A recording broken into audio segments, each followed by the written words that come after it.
Hi Libra, this is Jav. Welcome po sa ating channel. By the way, Libra, this is your Timeless Gabay Tarot reading.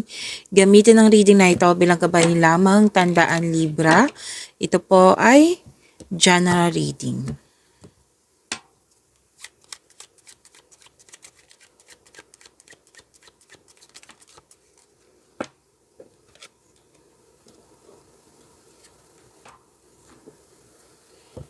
Libra, sabi po dito,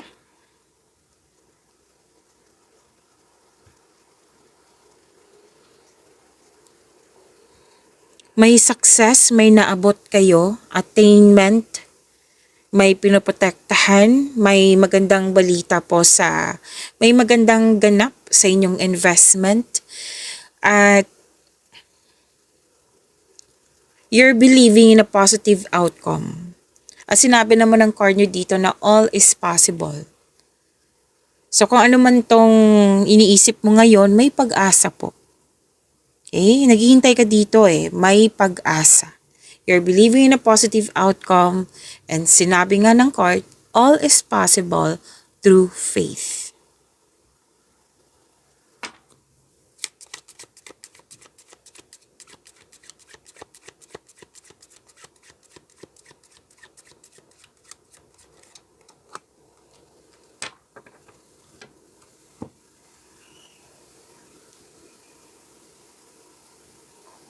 Sabi din dito,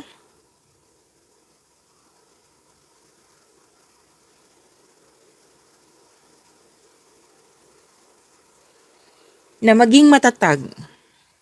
Kasi kung ano man tong concern mo, magiging maayos din to. Katatagan, maging matatag. And magkakaroon ng stability. May pag-uusap tungkol sa long lasting. May pag-uusap po tungkol sa hometown.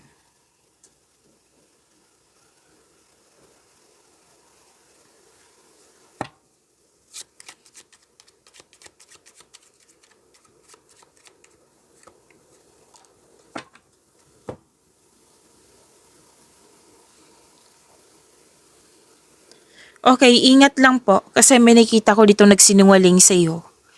May usapin tungkol sa corruption, defensiveness, a fake something or other, traidor. May traidor po dito or two-faced person. I think alam mo to kung sino to. Libra. So mapanlin lang. May situation din ako nakikita dito na trying to cover up some mistake or lies. So may hindi sincere dito. Deception, may hindi totoo, may tinatago, may pagkakamali, may mistake, may error, at may nasaktan. Ang dahil sa mga nangyari. So, ingat kayo sa kanya. Yes, I think alam mo to kung sino to. At sinabi din ng card dito na mukhang kaibigan mo. Pwedeng loved ones. Pero most likely kaibigan to. Lumabas kasi siya dito.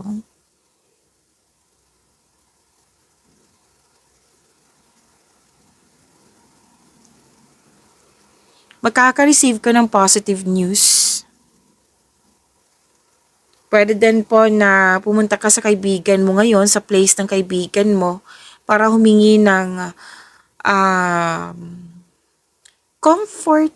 Oo, you felt comfort dito para humingi ng suporta or wisdom message. May nakita ko dito nagbigay ng wisdom message sa iyo, support sa iyo, nagtutulungan kayong dalawa. At pwedeng nagkakamustahan like, kamusta na yung past?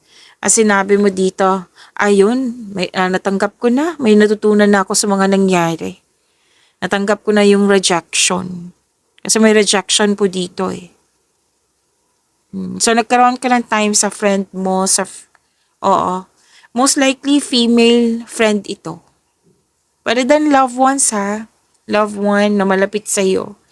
Na you felt comfort pagkausap siya. Na pumunta ka sa place niya.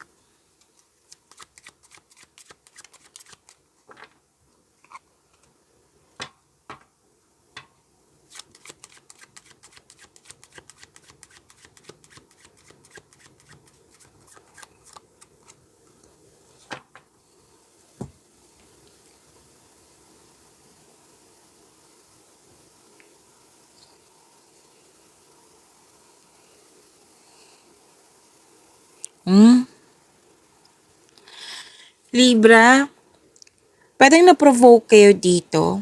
Like, may nakita kasi akong anger issues dito.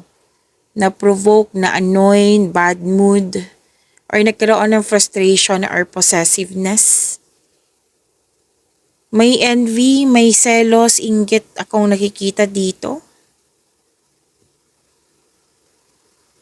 And, ingatan nyo yung money nyo ha.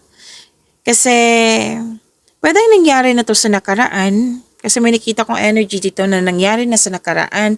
At may nakita rin akong energy dito na mangyayari. Pero sana ay maiwasan nyo.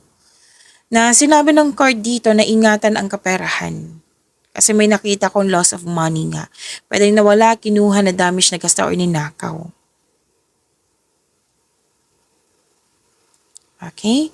So, kung walang nangyari na loss of money sa past, ingatan ang kaperahan ngayon. Kung kailan nyo ito napanood. At mag-ingat din sa taong hindi totoo sa'yo kasi paulit-ulit nila sinasabi dito eh. Different card siya pero repeating message. So, pay attention na. Kasi ibig sabihin yan, kailangan mong bigyan ng atensyon na kung pwedeng umiwas na lang sa mga taong ganito. Na sobrang inggit selos, or naging possessive. Nagkaroon ng frustration. Kasi nakita ko dito na paghayaan mo siya, maapektuhan ka talaga. It might be siya yung dahilan na annoy ka, na bad mood ka. So put limitation na lang, kung pwede po.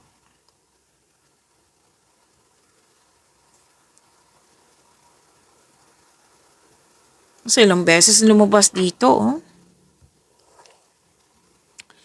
na nagkaroon ng mood swings, pwedeng naiyak ka sa galit or naiyak ka sa sakit ng ulo dahil sa mga taong hindi totoo sa iyo.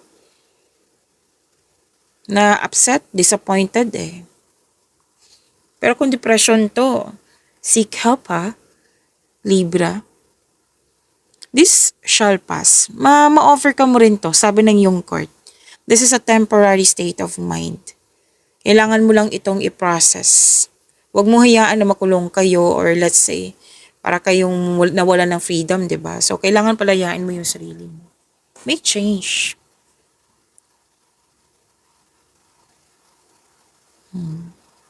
May lumabas dito na isang situation like may nangyari sa nakaraan na hanggang ngayon na nagkaramdam ka ng pagsisisi. May pagsisisi dito eh. At ingatan din yung, kasi mukhang may hinihintay ka na kailangan maghintay. Opo. Na kailangan maghintay. So, habaan niyo po yung pasensya niyo. It might be ito yung dahilan din na nagkaroon ka ng mood swings. Habaan ang pasensya. Yan ang sabi.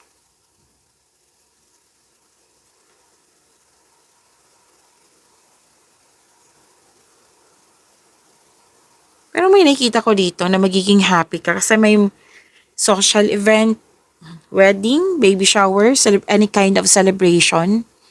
Yung I need to get out more and enjoy yourself. May joy, fulfillment sa pangarap. 40, may recovery. Ito, claim nyo po. May nanalo din.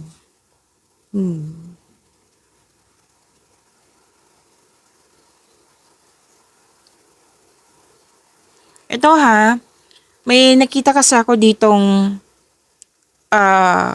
health condition like Pwede, may nakita kasi akong energy dito na pinagsabihan mo siya na magpa-check up sa doktor. Like, kailangan niyang alagaan yung sarili niya.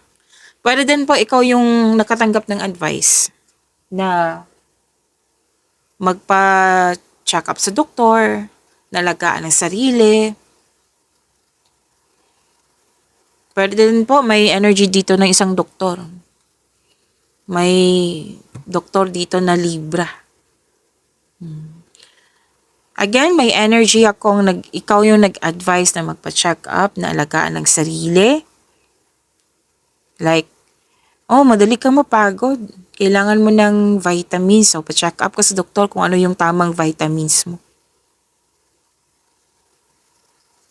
Pwede ikaw yung nag-advise. May nakita rin ako energy, ikaw yung naka-receive. Some of you. Na naka-receive ng advice from your doctor, advice from the concerned person na kailangan alagaan ng sarili, na magpa-check up. Yan. So may nakita kong medical concern dito. Pero, ilang beses lumabas dito na magkakaroon po ng healing, magkakaroon po ng recovery. So, claim this healing, claim this recovery.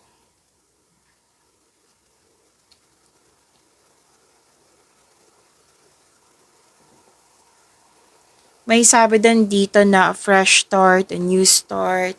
Oh, may buntis dito, or may nanganak na, nag-alaga ng baby.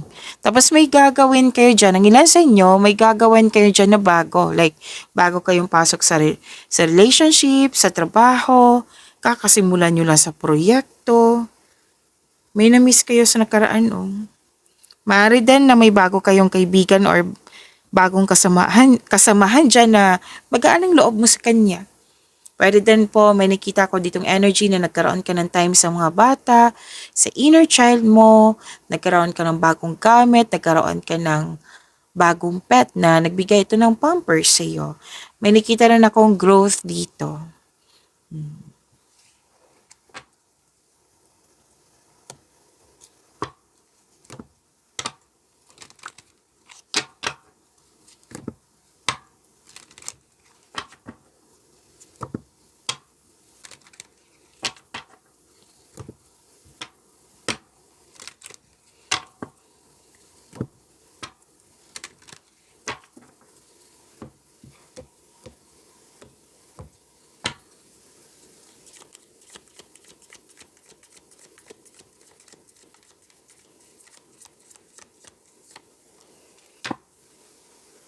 Libra, this is your energy.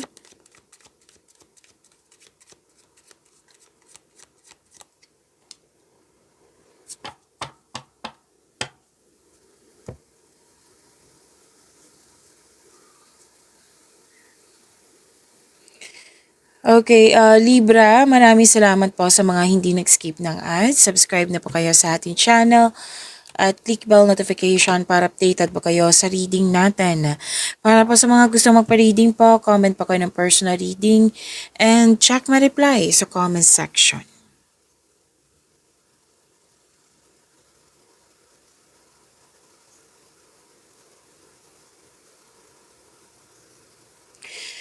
Okay, Libra, may nakita kong clarity dito. Marami kang na-receive na new ideas. This is new beginning, which is lumabas kanina, di ba? Na may bagong simula. Nagkaroon ng determination at itong mga new ideas na ito, bibigyan mo siya ng agarang aksyon para magkaroon ng maagang resulta. May magaganap din na importanteng pag-uusap or confrontation sa isang tao. And ang advice ng card na magtiwala po sa inyong intuition kasi ito yung maggagabay sa iyo patungo sa mga susunod na hakbang ng pagkilos. Napansin din nila na may improvement sa iyong communication skills.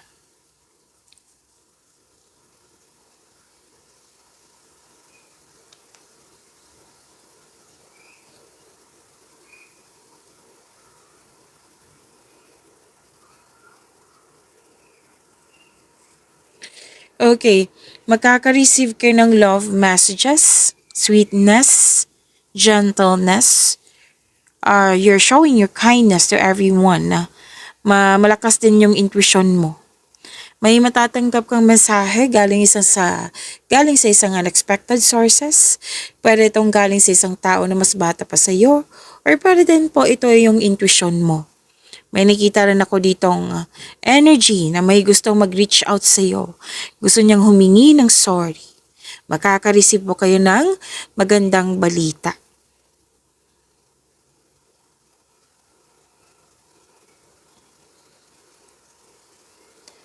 Okay, may nakita rin ako ditong nag-set ng date or outing. At para din enjoy na enjoy kayo sa bagong passion niyo po.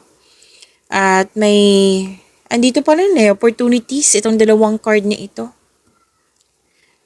And about your finances, nakikita ko dito na your finances are improving also. And you are becoming more confident sa mga ginagawa niyo po ngayon.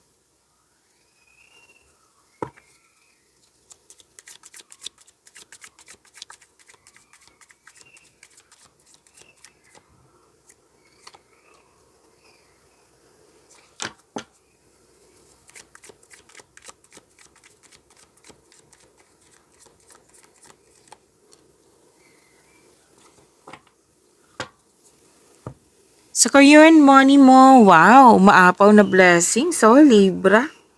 Opportunities pa rin yung nakikita ko dito sa inyo, Libra. Claim po.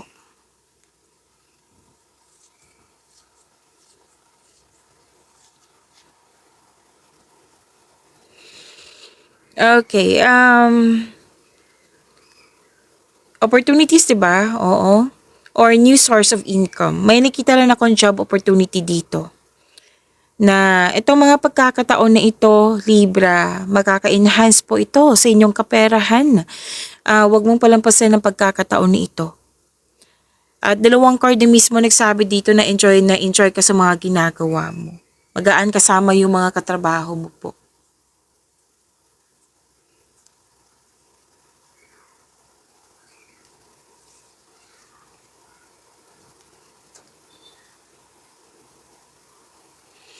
May plano kayong mag-change career para subukan yung ibang career opportunities. Wow, may parating na malaking pera, oh. Magkakaroon po ng financial stability. Claim po, Libra. Naghahanap ka ng solusyon sa inyong problema. Ang sabi ng iyong card, be patient. Papunta ka na sa paroroonan po. Umiiwas ka sa toxicity dito. Ang ilan sa inyo, nag-rest day or nag-vacation leave para makahinga. May relocation ako nakikita dito. Aside sa change career, may relocation ako nakikita dito or ito na yung bakasyon. You're embarking on a healing journey. You're moving forward. Libra. Claim po, ang ganda.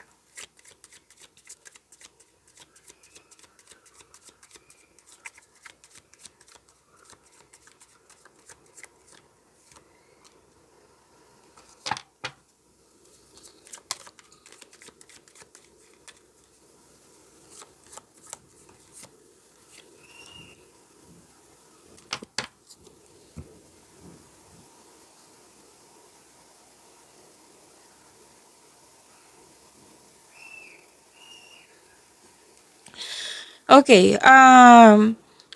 Libra, huwag niyong kalimutan na mag-subscribe sa channel natin at i-click yung bell notification para updated po kayo sa reading natin.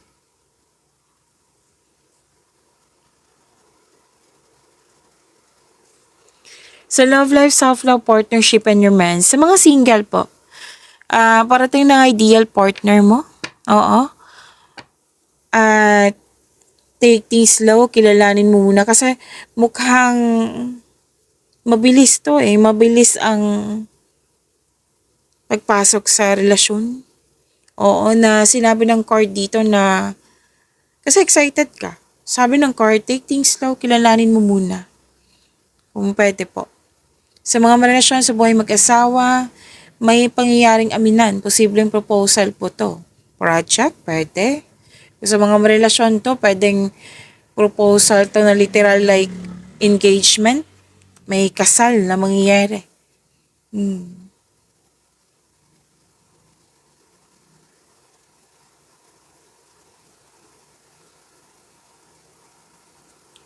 So may sabi din po na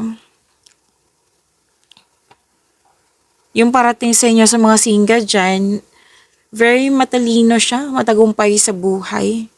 At mukhang na-attract ka sa kanya the way siya magsalita. It might be this is a fire signs or air signs kapwa nyo. Aries, Leo, Sagittarius, and Gemini, Libra, and Aquarius po. Para sa mga relasyon sa buhay mag-asawa, ginagamit na, pwedeng ikaw to or yung partner mo na ginagamit ang lohika kasi sa emotion na mataas ang pasensya po.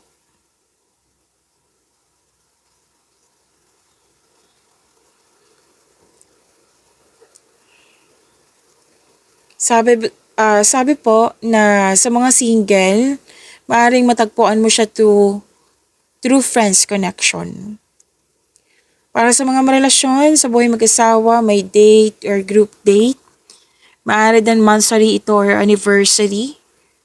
Or isa sa inyo may achievement na na-fulfill kaya nag-decide kayong lumabas para i-celebrate ito. At sabi din po na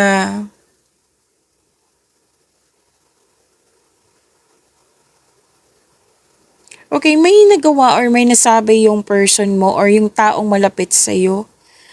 At nakikita ko kasi dito na pwedeng ito yung dahilan na nagkaroon ng pagwawalang kilos, like naapektuhan ka sa mga ginagawa or sa mga sinasabi niya. So, kailangan mag-usap nito. Kailangan mag-usap, kailangan din ng forgiveness. Sabi din po na nag-spend time kayo sa mga taong nagbigay ng inspiration sa iyo and motivation. At dalawang card na mismo nagsabi dito na matatagpuan mo si the one through friends connection.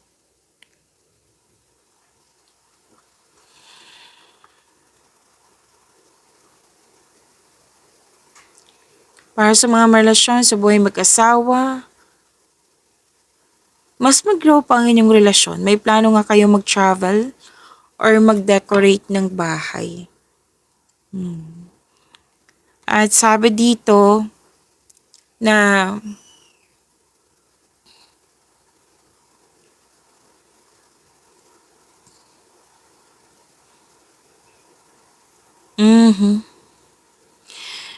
some of you may conflict kasi ako nakikita dito. Na kailangan talaga mag-usap. Communication is the key.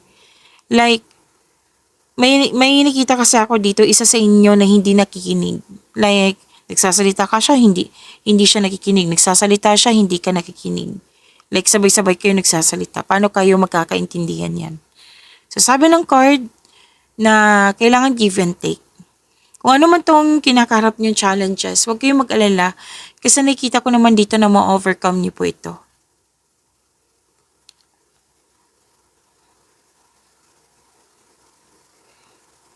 At sabi din dito na magkakaayos din at magkakaroon ng stability. Andito pa rin yung sa mga single dyan na naging practical kayo sa buhay romansa. Interesado lang kayo kung stable na sa buhay, like date to marry na kayo, ayaw nyo na magsaya ng oras.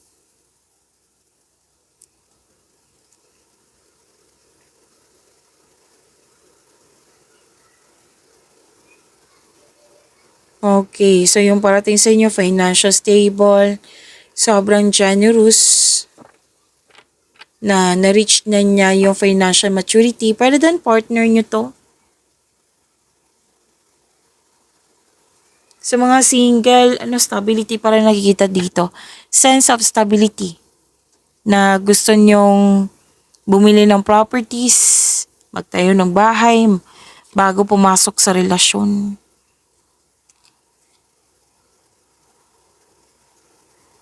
Gusto niyo magkaroon ng financial stability. Yung magiging handa bago pumasok sa seryosong relasyon. So, andito pa rin yung bakasyon. Pagyamanin niyo po yung blessings na binigay sa inyo. Libra, see you tomorrow. Maraming salamat.